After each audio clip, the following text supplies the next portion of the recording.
Words like extortion and despicable are being used this morning to describe Texas Governor Greg Abbott's efforts to secure the southern border in his state and stem the tide of illegal migrants entering the country through Texas.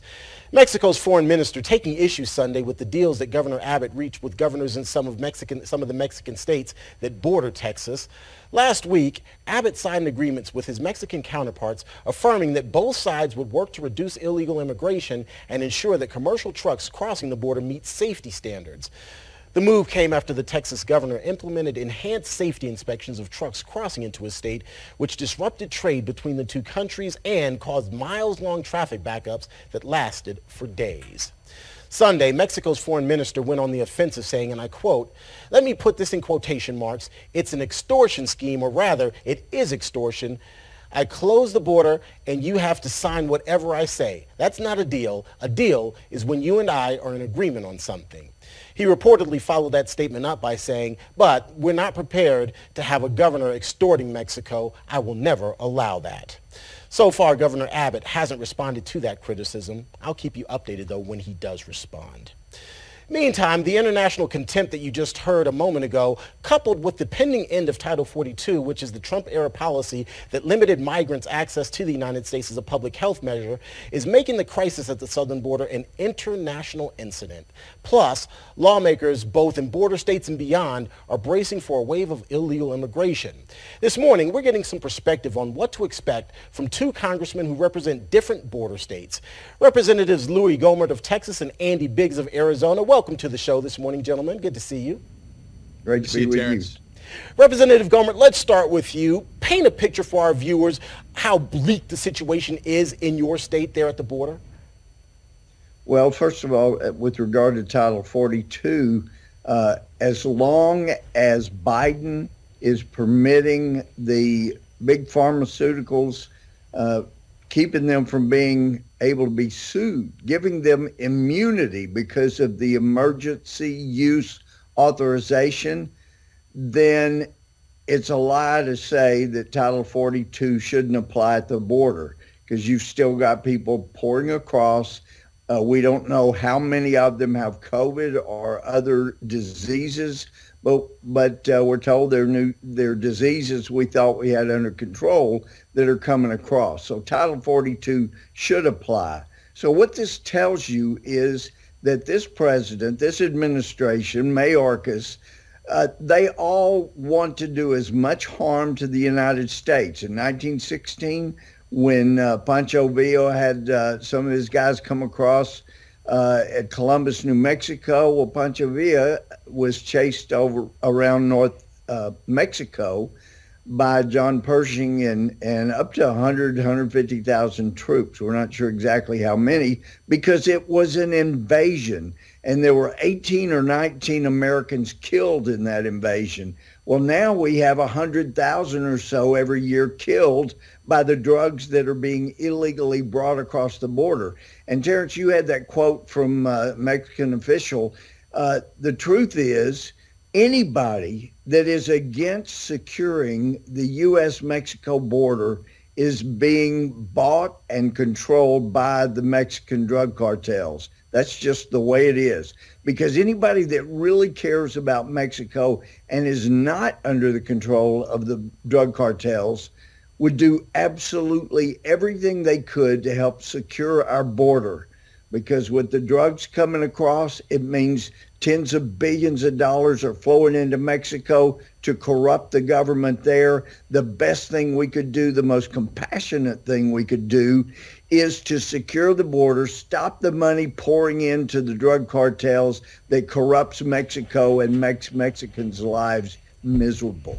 Congressman Biggs, you heard your colleague there, Congressman Gohmert, use the word invasion. And that is a key word because it really gives states more authority to deal with this situation. There in Arizona, what are you guys doing to try to help push this thing forward where the federal government has kind of dropped the ball? Well, what you're seeing is we've put National Guard on the border. Our sheriffs, we've got 3 great sheriffs that are dealing with this. They're actually prosecuting cases that the U.S. Attorney's Office won't prosecute. So you're seeing that kind of law enforcement angle. There's a Department of Public Safety task force that's been put in place. I think there could still be more done, but this is an Article 4, Section 4 of the Constitution invasion. And I'll just tell you, Terrence, what happened just a little over a week ago. There was a 17-minute fight between a Border Patrol agent and an illegal alien coming across who got violent with the agent. That lasted 17 minutes. You ever been in a fight, you know that that's just incredibly long. The U.S. Attorney's Office would not take the case. So is taken and is going to be prosecuted by a county attorney here in Arizona. Those are some measures we're taking as we're seeing this invasion come across. And I want to back that up because you just were at the border, Congressman Biggs, a couple of weeks ago, and you really witnessed some pretty disturbing things, I understand. Yeah, that's exactly right. So Yuma is now very similar to the Rio Grande Valley, which is in Texas, in the how people get here. They just literally walk across. We get there, we rolled up on more than one group just in a very small area within 1.5 miles, 2 miles.